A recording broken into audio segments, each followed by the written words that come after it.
Muito boa noite a todos. Deixa eu dar um recado aqui, pessoal do louvor que está descendo, marido e mulher que estão aqui, vocês que moram na mesma casa, não tem problema sentar um do lado do outro, só respeita 2 lugares de diferença para outra família, mas se vocês moram na mesma casa, fazem parte da mesma família, não há problema algum, tá bom? Pode pegar na mão, viu? Não tem problema, pegar na mão da esposa aí para esquentar nesse momento, não tem problema não. Nós estamos vivendo um tempo bem diferente, um tempo difícil, e uma coisa que eu aprendi nesse tempo foi valorizar o estar junto, né?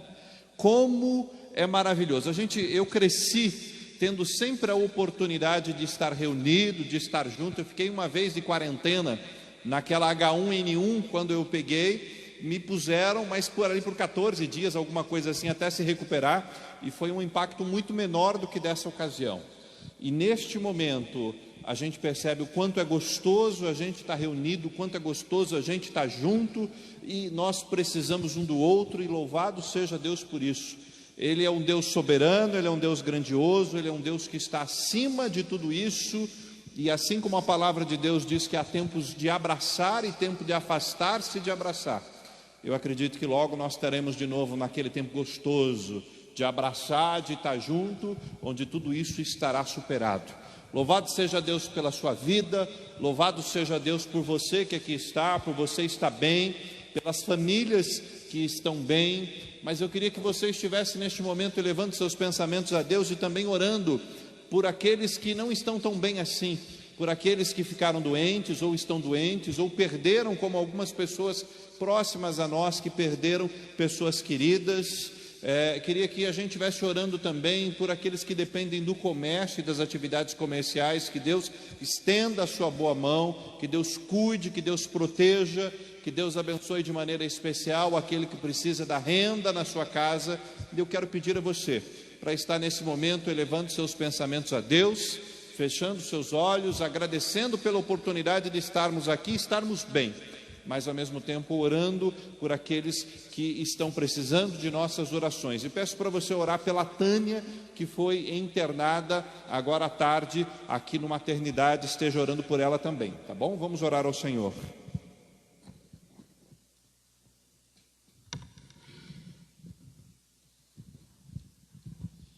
Querido e grandioso Deus, Pai amoroso, Pai bondoso, obrigado, Deus, por cada vida aqui presente. Obrigado, Deus, porque o Senhor tem cuidado dessas famílias, porque o Senhor tem sustentado, e nós queremos pedir ao Senhor, que é um Deus amoroso, que é um Deus bondoso, que continue cuidando de maneira muito especial a vida de cada um.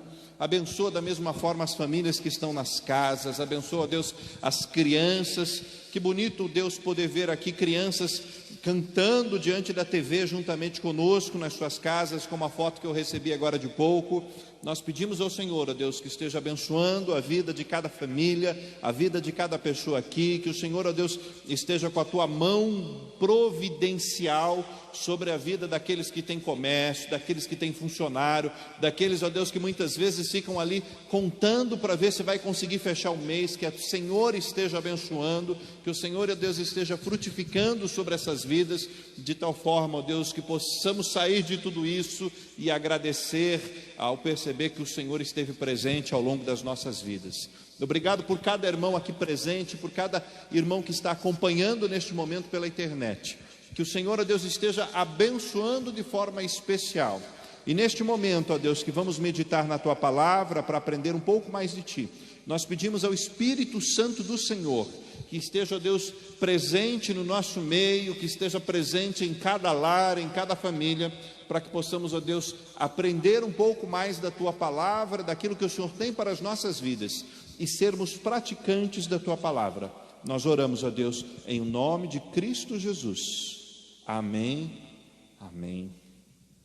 Nós vamos aqui estudar a palavra do Senhor. Você que está na sua casa também, que está acompanhando pela internet, nós vamos estudar a palavra do Senhor. E eu queria pedir para você estar abrindo a sua Bíblia, lá no livro de Lucas, lá no capítulo 10, versos 25 a 37. Livro de Lucas, capítulo 10. Você que está com aplicativo também, abre aí o seu aplicativo. Você vai encontrar Lucas capítulo 10, versos 25 a 27. Nós vamos estar fazendo a exposição desse texto e aprendendo da palavra do Senhor. É um texto bastante conhecido, mas eu tenho a convicção na minha filosofia de ministério que meu papel é ensinar a palavra de Deus. E sem dúvida nenhuma, até aqueles textos que a gente conhece, até aqueles textos que a gente sabe de cor, a gente tira lições preciosas quando a gente para meditar e aprender esses textos. A Bíblia nos diz lá em Lucas capítulo 10, versos 25 a 37, certo dia um especialista da lei se levantou para pôr Jesus à prova com esta pergunta: Mestre, o que preciso fazer para herdar a vida eterna? Veja você como ele chegou. Ele era um mestre da lei, ele era alguém que conhecia o Antigo Testamento, e essa pessoa então ela está querendo colocar Jesus à prova, e ele chega com um questionamento, tentando colocá-lo à prova, perguntando: escuta, mestre, o que eu preciso fazer para eu herdar a vida eterna? E veja a resposta de Jesus no verso 26. Jesus respondeu: o que diz a lei de Moisés? O que você entende? E ele diz assim, o homem respondeu: ame o Senhor, o seu Deus, de todo o seu coração, de toda a sua alma, de toda a sua força e de toda a sua mente, e ame a seu próximo como a si mesmo. Jesus diz: está correto, faça isso e você viverá. Aí então o homem, porém, querendo justificar as suas ações, pergunta a Jesus: e quem é o meu próximo? Quem é o meu próximo? Jesus respondeu contando esta história. Certo homem descia de Jerusalém a Jericó, quando foi atacado por bandidos. Eles lhe tiraram as roupas e espancaram e deixaram quase morto à beira da estrada. Por acaso descia por ali um sacerdote. Quando viu o homem caído, atravessou para o outro lado da estrada. Um levita fazia o mesmo caminho e viu o homem caído, mas também atravessou para longe. Então veio um samaritano e, ao ver o homem, teve compaixão dele. Foi até ele, tratou os seus ferimentos com óleo e vinho e os enfaixou. Depois colocou o homem em seu jumento e o levou a uma hospedaria onde cuidou dele. No dia seguinte, deu 2 moedas de prata ao dono da hospedaria e disse: cuide deste homem, se você precisar gastar mais com ele, eu lhe pagarei a diferença do valor quando eu voltar. Qual desses 3 você diria que foi o próximo do homem atacado pelos bandidos? Perguntou Jesus. O especialista da lei respondeu: aquele que teve misericórdia dele. Então Jesus disse: vá e faça o mesmo. Vá e faça o mesmo. É tão interessante como Jesus, na sua sabedoria, ele tem uma habilidade que está muito acima dos mestres da lei. Esse homem, ele chega a Jesus querendo fazer uma espécie de uma pegadinha. É aquele negócio da pegadinha do vestibular. Ele chega para Jesus tentando derrubá-lo com suas palavras, tentando colocar Jesus numa contradição, tentando fazer com que Jesus entrasse numa situação difícil. Lembrando que quem estudou aqui acerca de filosofia grega, né? Os gregos viveram um pouco antes, e a filosofia grega, a oratória grega, ela influenciou toda aquela região. Então essas pessoas ainda tinham essa influência do ganhar no sentido da oratória, no ganhar no sentido dos argumentos. Só que eles chegam para Jesus e sempre Jesus tem uma simplicidade que é impressionante, e uma sabedoria que é extremamente profunda. E a maneira de Jesus responder a essas pessoas que vêm com todos aqueles argumentos e toda aquela forma assim retórica de ser, Jesus responde de maneira simples e de maneira profunda, e é o que ele diz aqui, né?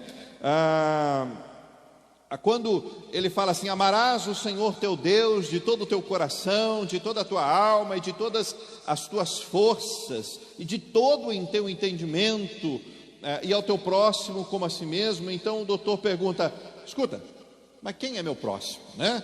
Ele começa a querer filosofar aqui, mas o próximo, será que é aquele que está perto, ou aquele que tem as mesmas filosofias, a mesma forma de pensar, a mesma forma de agir? Então ele começa a querer filosofar, como muitas vezes a gente tenta querer racionalizar. Ao invés de ajudar e de estender a mão, muitas vezes a gente fica racionalizando, tentando arrumar argumentos para não ajudar. É o que aquele cara estava fazendo. Ele começa a filosofar e perguntar, mas espera aí, mas quem que é o meu próximo? Como é que é isso, né? O que o senhor está entendendo pela palavra próximo? Ou como os pastores gostam de fazer, né? Qual que é a raiz grega e hebraica da palavra próximo, né? E Jesus, na verdade, não vai por esse caminho. Jesus explica numa maneira simples e profunda como isso funciona. Então Jesus contou essa parábola com esse propósito de responder a esse homem, e deixou claro que o próximo é qualquer pessoa que está perto de nós, passando por algum tipo de necessidade. O próximo, presta bastante atenção nisso, o próximo não é aquele explorador que vive de explorar os outros. O próximo é alguém que se encontra numa situação de emergência, numa situação de necessidade, numa situação às vezes de carência, de suprimento por alguma questão temporária, por algum motivo, por alguma alteração no ritmo de vida, como este que nós estamos vivendo nos dias de hoje, e que precisa de ajuda. E são pessoas que Deus coloca no nosso caminho, na medida que a gente vai caminhando, né? Aqueles homens, eles estavam seguindo o seu caminho, né?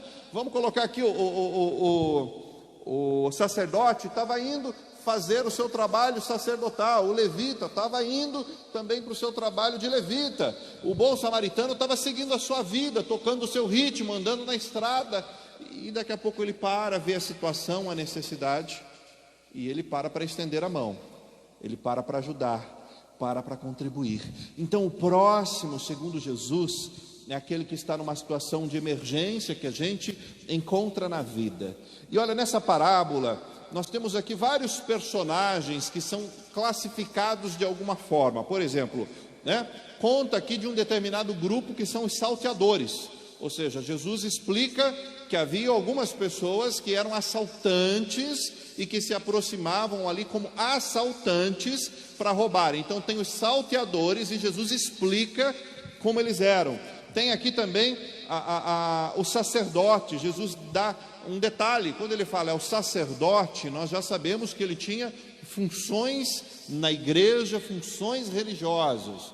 Quando diz aqui que ele era o levita, era alguém que fazia parte de um grupo específico que era separado para servir ao templo, uma família específica que cuidava de todas as coisas do templo. O levita limpava, o levita pintava, o levita colocava uma pedra em cima da outra para fazer a construção de tijolo, o levita cuidava dos animais que seriam sacrificados, o levita fazia um monte de coisa, e quando sobrava tempo, cantava, Então o levita não é só aquele que canta, não, era que fazia todo tipo de trabalho naquele grupo, naquela comunidade. Tem aqui também que Jesus descreve um sujeito chamado samaritano, que havia uma briga histórica aqui, e esse era tratado com desdém pelos judeus. Havia aqui também o dono da hospedaria, Mas é interessante porque a vítima, Jesus não descreve suas características. Ele diz, esse aqui foi simplesmente tomado por salteadores.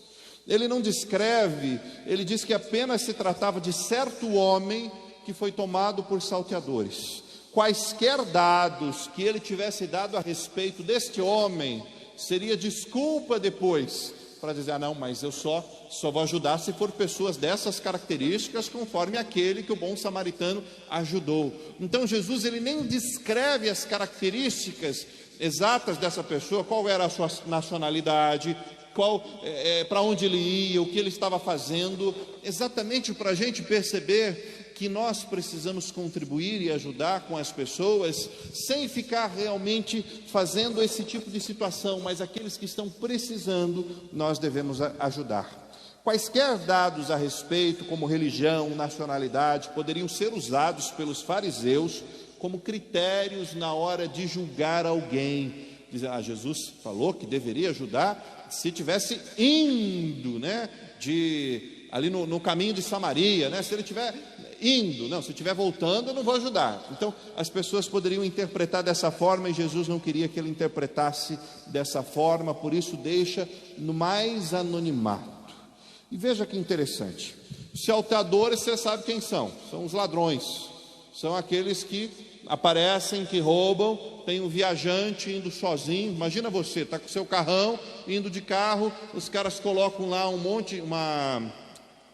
estamos colocando inclusive aqui nessa estrada que vai para a reserva, tora de madeira, você para, porque tem uma tora de madeira ali, e aí eles vêm e roubam. Ali na entrada de Londrina, havia uma época que eles colocavam coisas para furar o pneu, aí a pessoa parava para trocar o pneu e eles iam roubar. É esse tipo de gente, né? Tem os salteadores. Agora veja que interessante, o sacerdote e o levita, por sua vez, eles eram pessoas religiosas, eles eram pessoas que tinham a sua função religiosa, eles eram pessoas que faziam parte da vida do templo e que tinham não apenas um papel passivo, mas um papel ativo, como aqueles que cuidavam de uma determinada área. Mas vejam só vocês, não se sabe exatamente o motivo, mas eles estavam tão concentrados no seu caminho, e tão concentrados naquilo que eles eram, e tão concentrados em seguir a trilha da vida deles, que não tinham condições de parar e olhar para aquele que está precisando, para aquele que está necessitando, para aquele que precisa de estender a mão. Então eles passam e dizem assim, eu vou me atrasar para aquilo que eu tenho para fazer da minha atividade, e eles desviam e tocam a vida. Isso nós precisamos tomar muito cuidado, porque sabe, o sacerdote e o levita eram pessoas boas, eram pessoas que eram bem recebidas na sociedade, eram pessoas que tinham assim uma boa reputação perante aquele povo, mas eram pessoas que estavam tão acostumados com a sua rotina e com a sua vida, que não tinham a sensibilidade de parar e estender a mão para alguém que estava numa condição difícil, numa necessidade naquele momento.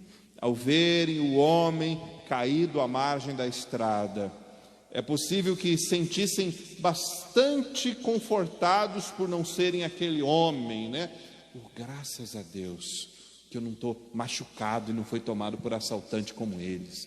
Graças a Deus que eu sou um religioso, tenho a minha religião e não sou um assaltante como esses miseráveis assaltantes que roubam e fazem isso na vida das pessoas e machucam as pessoas dessa forma. Então, eles eram pessoas assim que não eram tão ruins, entre aspas, quanto os salteadores, mas eles não eram pessoas que tinham o coração sensível, como Jesus ensina a ter o coração sensível para o próximo. Nós que somos servos de Deus, corremos esse sério risco de viver a vida sem olhar para os necessitados, sem olhar para aqueles que passam por momentos difíceis, sem olhar para aqueles que sofrem, inclusive na própria igreja, inclusive entre os próprios irmãos, inclusive muitas vezes na própria família, pessoas que precisam que a gente estenda a mão. Nós nos sentimos contentes e realizados, dizendo: Deus, obrigado, porque o Senhor tem provido na minha vida.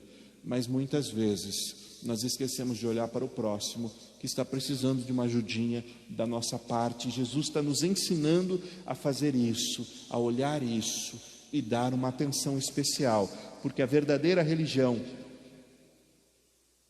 ela tem a ver com justamente colocar em prática os princípios e os valores do reino na nossa vida. Nós que somos servos de Deus, nós corremos o risco de estar tão comprometido com as nossas coisas, com aquilo que a gente quer, e nos sentir tão realizados, a ponto de não dar atenção para aqueles que precisam. Que bom que não somos salteadores, que maravilha que nós não somos como aqueles que estão presos lá, né? Mas Jesus quer um pouquinho mais, que a gente não apenas não seja como aqueles que são salteadores, mas que a gente tenha um coração disponível para abençoar a vida dos outros. Deus condena não apenas aqueles que fazem o mal contra o próximo, mas Deus condena aqueles que, podendo fazer o bem, não o fazem.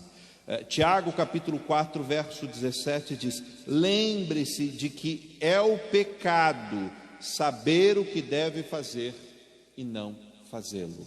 Lembre-se que é pecado saber o que deve fazer e não fazê-lo. Aquela parábola nos mostra a realidade.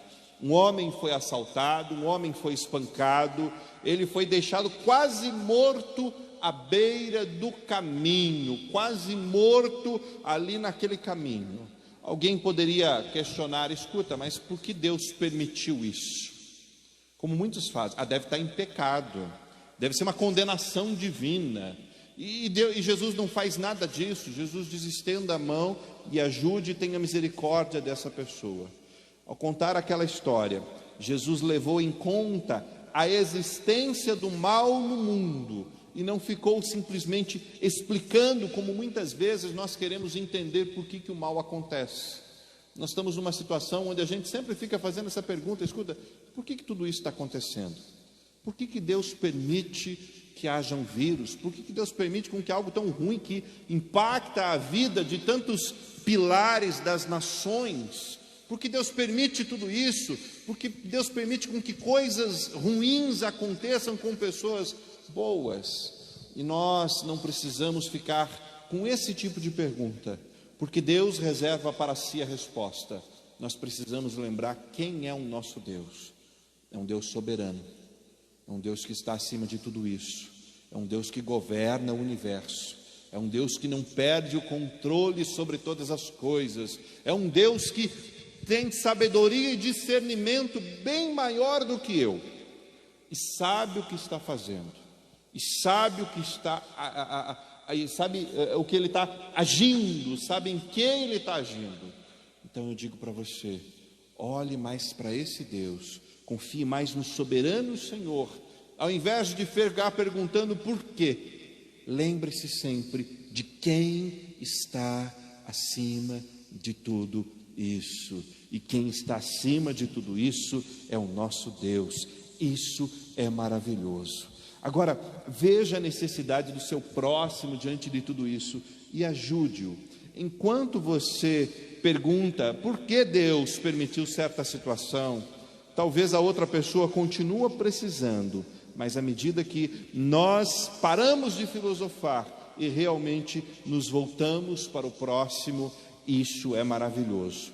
Essa parábola, ela de certa forma representa a nossa vida, e nós precisamos tomar cuidado com isso, porque todos nós que aqui estamos, talvez não sejamos nesse momento aqueles que foram tomados por salteadores, aqueles que estão passando dificuldade em decorrência de um problema enorme que aconteceu e que estão precisando do outro, mas todos nós também corremos o risco de ser como aqueles homens que passaram e não estenderam a mão para aquela situação, para aquele problema.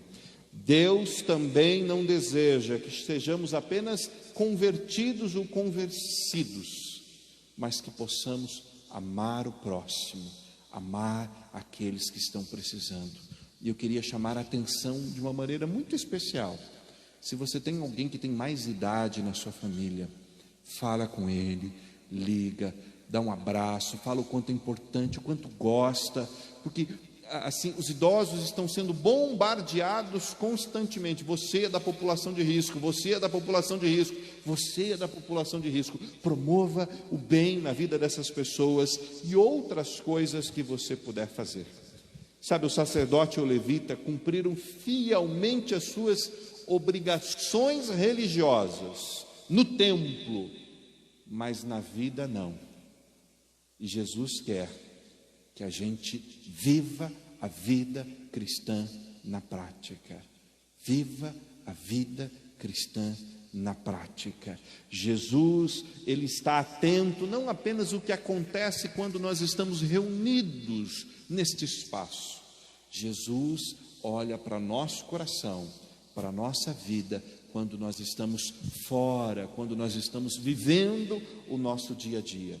E assim também, Deus deseja com que o nosso cristianismo, ele não fique restrito apenas às paredes que aqui estão, mas que o nosso cristianismo seja colocado em prática. E talvez essa tenha sido uma das lições que Deus tem nos dado nesses dias, no sentido de que nós aprendemos e temos a oportunidade de aprender muito ao longo do tempo que a gente está na igreja, porque a gente sempre vai ouvindo palavra, ouvindo. E Deus diz assim: agora é hora de você colocar em prática esses princípios e esses valores que você já tem aprendido ao longo do seu dia a dia. Mas sabe, gente, ao meditar sobre isso, uma pergunta fica batendo constantemente na minha cabeça. Esse texto me traz uma pergunta constantemente, que é aquela primeira pergunta do verso 25. Mestre, o que eu preciso fazer para herdar a vida eterna? Veja que pergunta profunda deste homem. Veja que coisa, assim, com uma profundidade imensa, porque ele quer saber: mestre, como eu faço para ir para o céu? Mestre, como eu faço para poder ir para o céu? Mestre, como eu faço para habitar nas ruas de ouro, como foi cantado aqui? Mestre, como eu faço para ter uma eternidade feliz ao lado de Deus? E é tão interessante porque Jesus, ele na verdade responde esta pergunta a partir, aliás, Jesus responde com essa questão do próximo exatamente a partir dessa pergunta: mestre, o que eu preciso fazer para herdar a vida eterna? E aquele homem, aquele mestre da lei, ele era tão conhecedor que ele responde exatamente o mesmo resumo que Jesus faz da lei, que é amar a Deus acima de todas as coisas e amar ao próximo acima de si mesmo, né? Então essa é a pergunta, essa é a questão: amar a Deus acima de todas as coisas e amar o próximo como a si mesmo. Pois bem, a resposta, olha a pergunta. O homem perguntou: Jesus, como eu faço para ir para o céu? E Jesus soltou uma outra pergunta dizendo assim: é o seguinte, o que você entende da lei? Olha, eu entendo que ame a Deus acima de todas as coisas e ame o próximo como a si mesmo. Jesus diz: é isso mesmo. Tá bem, bela resposta, certinho, respondeu corretamente. E agora eu pergunto para você, e Jesus ainda diz assim: está correto, faça isso e viverá. E agora eu pergunto para você: alguém fez isso ao longo de toda a vida? Com sinceridade, alguém aqui, desde que nasceu, sempre amou a Deus acima de todas as coisas e sempre amou o próximo como a si mesmo? Vamos ser bem sinceros, vamos ser bem honestos. Não. Então, peraí, Jesus diz assim: mas está correto, é assim mesmo, faça isso e viverá. E a pergunta que eu faço: e para mim, que sou pecador, e que durante muitos momentos da vida eu dei essa escapulida de, ao invés de amar a Deus acima de todas as coisas, eu amei outras coisas e não a Deus, ou quando eu deveria promover o bem, amar o próximo como a mim mesmo, eu fui egoísta. E a mim, qual é meu papel, qual é a minha situação diante de tudo isso, né? Quem conseguiu viver esse amor, tanto a Deus quanto ao próximo, levanta a mão, ou responde aí na transmissão: eu. Entende? Essa palavra tem muito mais a ver conosco do que a gente pensa olhando superficialmente. Na verdade, todos nós somos pegos de surpresa pelo inimigo de nossas almas, e muitas vezes estamos falando o que não deveríamos, amando o que não deveríamos, fazendo o mal quando deveríamos fazer o bem, deixando de fazer o bem quando a gente deveria fazer o bem. Quantas e quantas vezes nós somos pegos de surpresa pelo grande inimigo das nossas almas, ou pelo desejo da carne, ou pelo nosso egoísmo, ou pela nossa própria vontade, e nós então experimentamos a deixar de lado isso. E Jesus deixou bem claro, dizendo: faz isso e viverá. E aí você fala: peraí, mas eu não fiz isso, e para mim? Qual que é a minha posição? Qual que é o meu caminho em relação a tudo isso? Todos nós até tentamos seguir os caminhos da santidade. Todos nós às vezes até tentamos com excelentes iniciativas, mas há momentos que a gente é golpeado pela vida, que a gente começa a querer duvidar, que a gente começa muitas vezes a colocar coisas no lugar de Deus, e a gente fica machucado e ferido à beira do caminho. E a gente fica, todos nós, a Bíblia resume todos, dizendo assim: olha, é o seguinte, ninguém cumpriu a lei, todos são pecadores, e não alcançaram o padrão da glória de Deus. Ou seja, todo mundo, por mais que seja uma boa pessoa, por mais que seja legal, por mais que faça o bem, como Jesus ensina aqui, em algum momento ele escorrega, em algum momento ele escapa, em algum momento ele não faz. Todos nós somos pecadores, todos nós somos distantes disso. Ou seja, ninguém aqui alcançou a salvação por amar a Deus acima de todas as coisas e amar o próximo como a si mesmo e viver isso numa perenidade da vida. E aí que é a coisa interessante, porque na verdade todos nós somos como aquela vítima, aquela pessoa que estava à beira do caminho, aquela pessoa que estava machucada pelos salteadores, aquelas pessoas que estão com as marcas do pecado em si, aquelas pessoas que são machucadas pelas feridas da vida, aquelas pessoas que se machucam pelo próprio egoísmo, aquelas pessoas que se machucam por não andar com Deus e por não seguir a Deus. E o máximo que nós conseguimos fazer por nós mesmos é ficar à beira do caminho, moribundo, esperando a morte eterna. E o nosso Senhor, o nosso Jesus Cristo, é como aquele bom samaritano que vem e que tem misericórdia das nossas vidas. Jesus foi misericordioso, porque Ele olhou para nós e viu que nós não alcançamos o padrão da glória de Deus.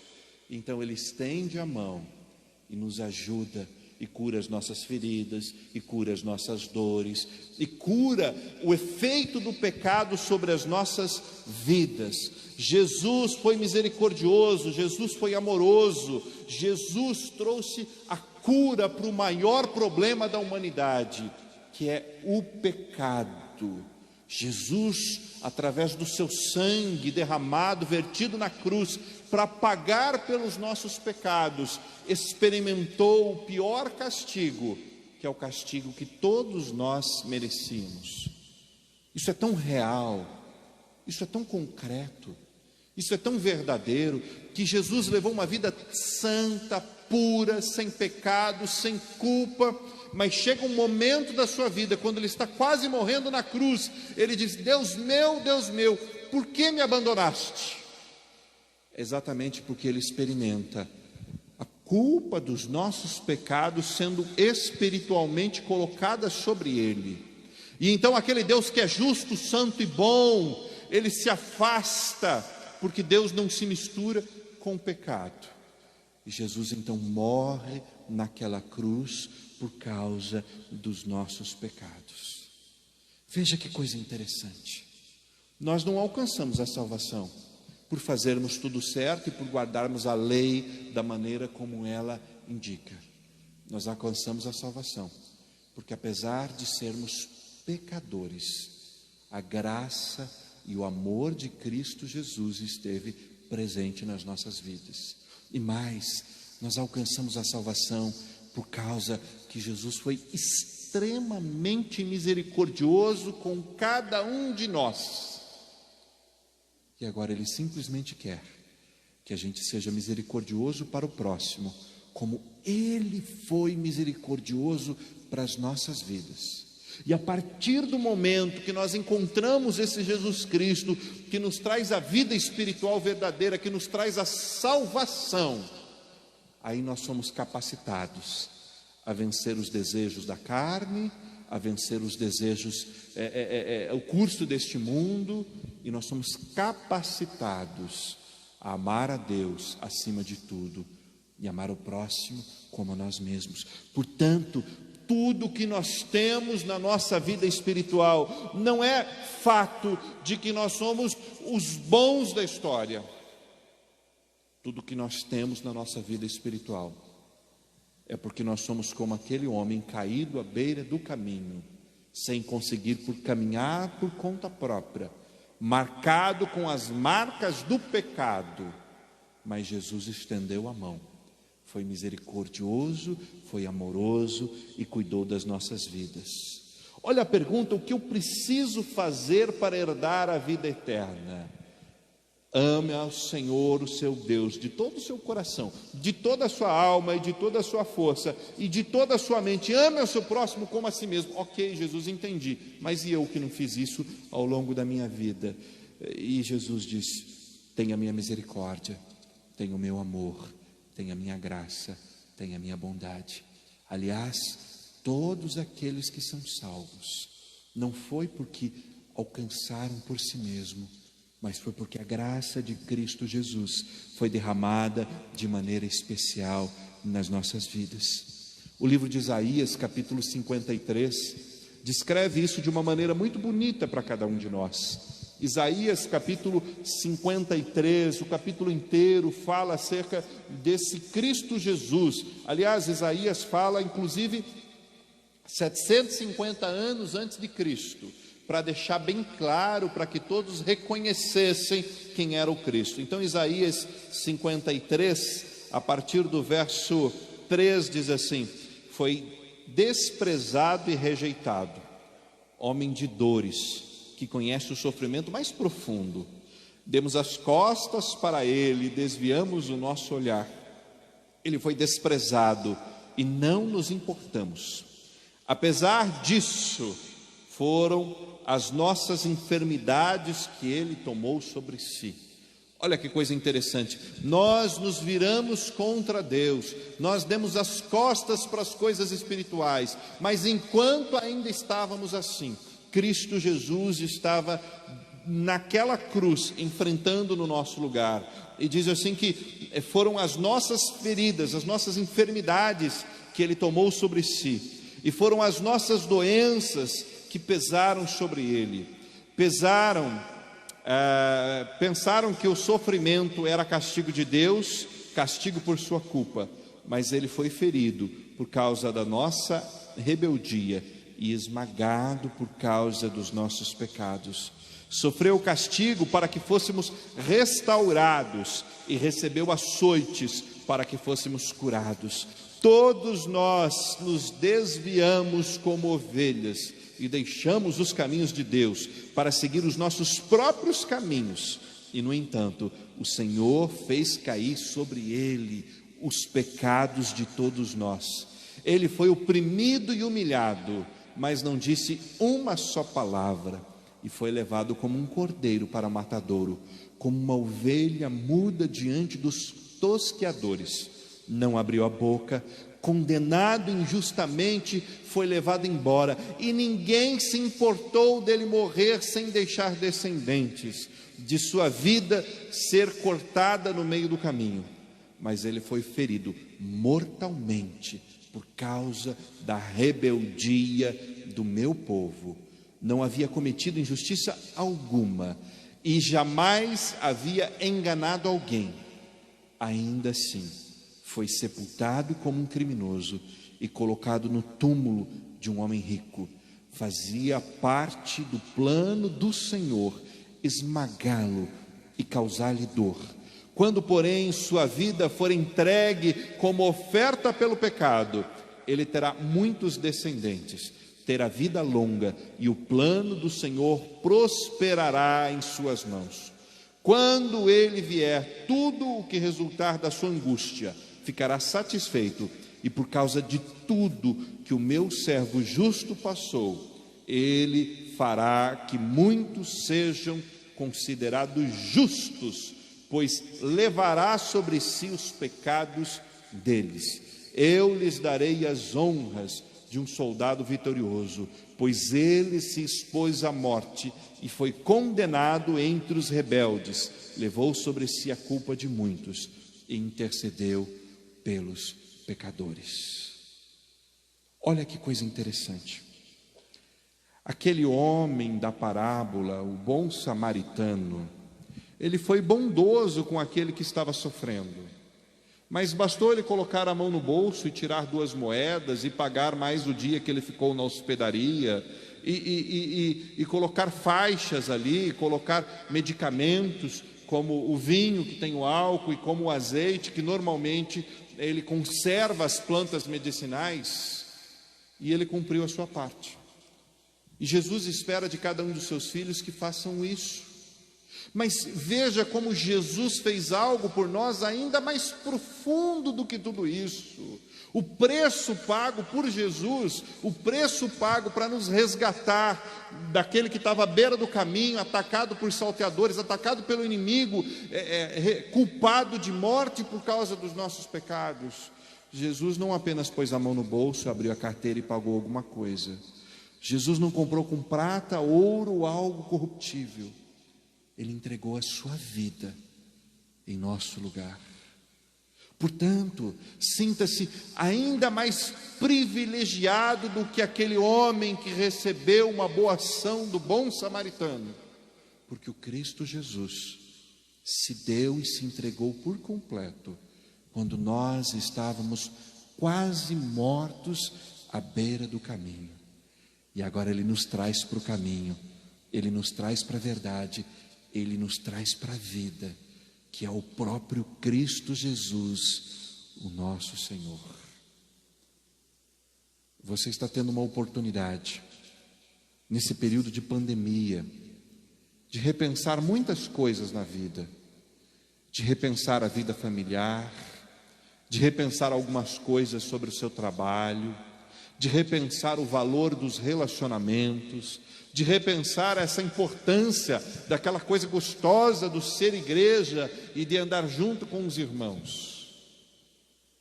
Mas mais do que isso, nós precisamos repensar o nosso relacionamento com Cristo Jesus, porque é Ele que derramou o seu sangue naquela cruz para nos comprar. E nós precisamos aproveitar esse tempo onde nós estamos repensando muita coisa e começar a colocar tudo debaixo do Cristo. Os princípios e os valores do Cristo precisam governar a nossa vida, para que a gente, de fato, experimente um caminhar com Ele, porque Ele foi tão maravilhoso, tão misericordioso e tão bondoso, a ponto de se entregar naquela cruz, no nosso lugar. É isso que nós vamos celebrar agora, a ceia do Senhor. E quando você pegar o pão, esse pão lembra você de que Cristo se entregou naquela cruz, de que o seu corpo foi dado por você naquela cruz. Quando você beber o cálice, lembre-se que esse Cristo derramou o seu sangue para comprar você, que não cumpriu a lei por completo, mas que recebeu a graça, a misericórdia e o amor de Cristo Jesus, o nosso Senhor. Nós vamos servir a ceia do Senhor nesse momento,